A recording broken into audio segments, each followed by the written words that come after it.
Joining BYU Sports Nation, another BYU national champion, defensive end Jim Herrmann. Jim, welcome to Studio B. Thank you. Good to be here. First time. So it's a great place. Your life will never be the same.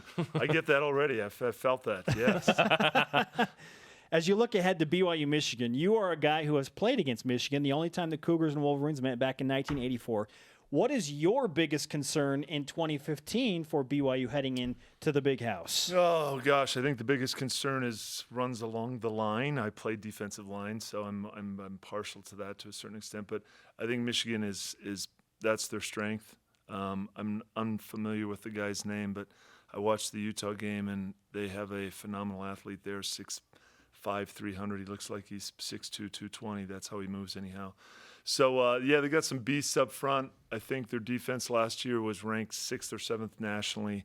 I think that's the strength of their program. So I think along the line, most games that's where they're won, believe it or not, and I think this game's going to be no different. What's this week like for you? Because this is just the second meeting ever between BYU and Michigan. And it's been 31 years since amazing night. It is. It's a great week. I grew up in the Midwest. I grew up in Wisconsin, just around the corner from Michigan. My brother, my senior year at BYU when we were national champs, was his senior year in high school. And BYU was recruiting him amongst a bunch of other schools. Michigan was really kind of his favorite. And through the previous year, I got to know the Michigan coaching staff quite well. I got to know Bo, got to know Lloyd Carr. All those guys were guys that focused on my brother. He was a big recruit. So I had a personal connection to the program through my brother. And then it was fun to play him. It was great that it came down to that storied program and us playing. And it was fun. It's fun now. It's my brother and I are looking forward to it as well as my whole family and everyone I know back in the Midwest. So it's going to be a good time. You're a coach. You're still around football. If you could go into the BYU locker room right now and give this team a pregame speech before they run onto the field in the big house, what would you say to them? Yeah, I think the beauty about football is it really comes down to a lot of those intangibles that are often encompassed in a great pregame speech. It really is a lot about heart and desire and effort and all those things. It truly is. Michael Phelps is 6'6" and has long arms and long appendages, and he's going to be a great swimmer. And there's other guys that are just, can run really fast, and they're sprinters. But the beauty about football is guys like the Wes Welkers and the Justin Edelmans of the world can flourish because of desire and effort and heart and technique and all those things. So I'm a big believer in that. I love that whole part of football. That's probably pretty much what I would focus on. Is you have an unbelievable opportunity to go to one of the most storied programs in the country, play before 110,000 people on national TV.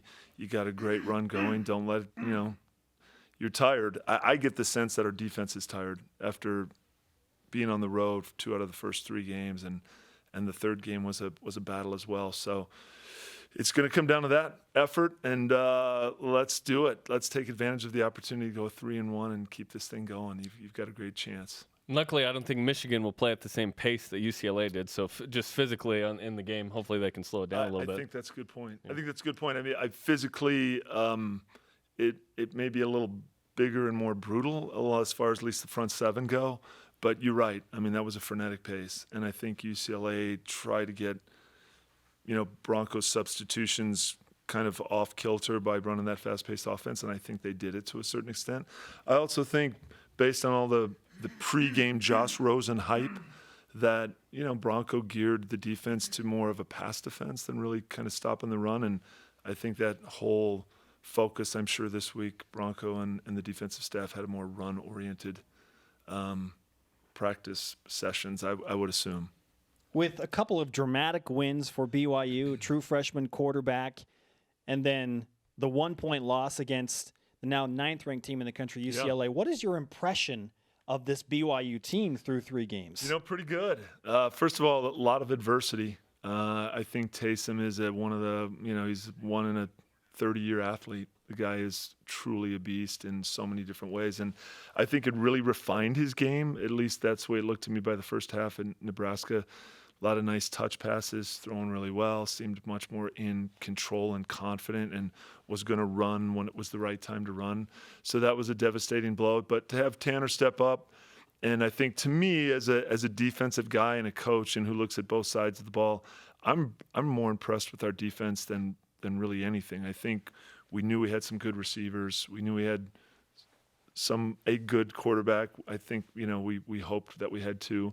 But I think on the defensive side of the ball, I really like what they've done. They're flying around. They're running all sorts of crazy fronts, bringing pressure from all different angles. So I'm super impressed. And I think there's a new energy. They look, to me, fresher as the game goes on. It looks like there's some more fitness. Not that the previous coaching strength staff didn't have them. I just think it's changed a little bit.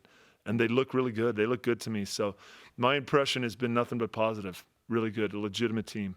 Take us back to that magical night in San Diego 31 years ago when BYU won a national championship facing this same program, Michigan. Yes, those were good days. Seems like yesterday, but they weren't. Yeah. The understatement of the century. Yeah. It was a really amazing time. And I've done a lot of kind of reading and research since then, as BYU was really the precipitous of the whole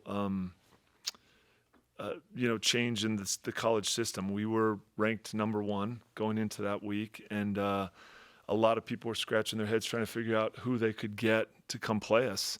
And contractually and all sorts of other issues, we were limited. And it came down to Michigan, which maybe not have been ideal at the time, but turned out to be a great game nonetheless. Statistically, we really took it to them.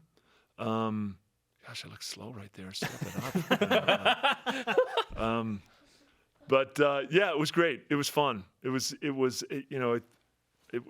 just what every college, football player dreams of. I mean, to be in that position, playing against a great team, and to have everything that went down was just was a great experience. Jim Harbaugh was on that Michigan team. He broke his arm. He was 3-1. So did you know him before you played Michigan? Yeah, I knew of him. I mean, I'm a college football fanatic. I was then.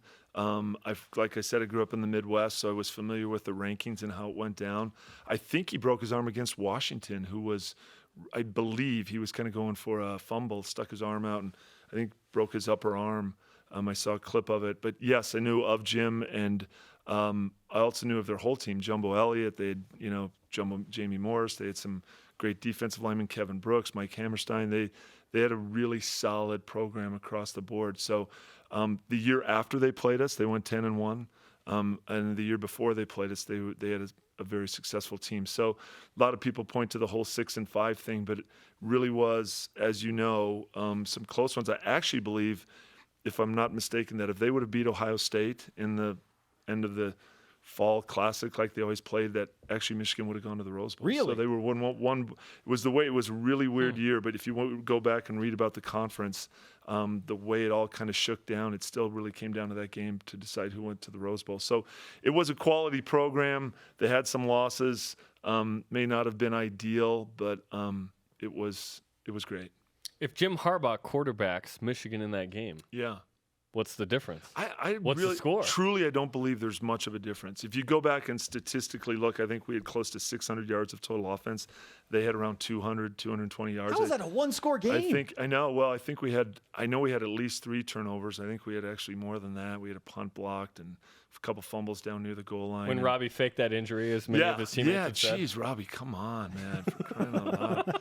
And Blaine came in. What did you think of Blaine Fowler's performance? I thought Blaine did amazing, and Blaine did everything he was supposed to do. I mean, I'm sure every backup quarterback at a quality program out there thinks they should be number 1, and I don't think Blaine was any different. Great athlete. He was kind of a smaller version of Steve Young. He was mobile, kind of mobility was his thing. That's the greatest compliment he's ever had. Yeah, well, I can throw those around since I know them both pretty well. But yeah, they both were from the East Coast. They both used mobility to their favor, and Blaine was a great quarterback in his own right. So it was just one of those things where he got caught up behind the wrong guy. But Blaine did what he needed to do, and hallelujah, he kept the ball rolling, and literally and figuratively and throwing. So it was good. Aside from Blaine, the last time we had a guy from the '84 national championship team on set here in Studio B, he promised that he was going to kiss Jerem. Okay? So do you want to guess who it was? Nah, I don't. There's one obvious choice, man. One obvious choice. Know him well. Ex-roommate of mine and still a very good friend. I'm going with Lee Johnson. I could be wrong. No. Glenn Kozlowski. Yes. Really? Okay, it's one of those two. One of the two, right? One of those two. Yeah. Yeah. Glenn's a funny dude. Yeah. Who was the biggest character on that team? You know, I've coached high school football the last couple of years, and I truly believe that really good teams have character. And you gotta have some weird dudes, right? Yeah, you do, and it adds to the whole mix of what makes a great team. And we had our share of characters, and Glenn Kozlowski, Lee Johnson, and Trevor weird? Quiet guys. Is Trevor going to see this at all? I think Trevor was weird and still might be a little weird. No, Trevor, I love you. Trevor's a great guy. He's on the show every Monday. Sharp guy. Love you, Trevor. He's honestly very smart, bright, sharp guy. But we're all weird, right? We're all weird in our own right. And so some weirder than others. Some weirder than others. Yeah. But without question, we had a lot of character on that team. Jim Herrmann, BYU national champion, had 62 tackles in 1984, led the team with 5 forced fumbles. Jim, great to have you in Studio B. Thank you.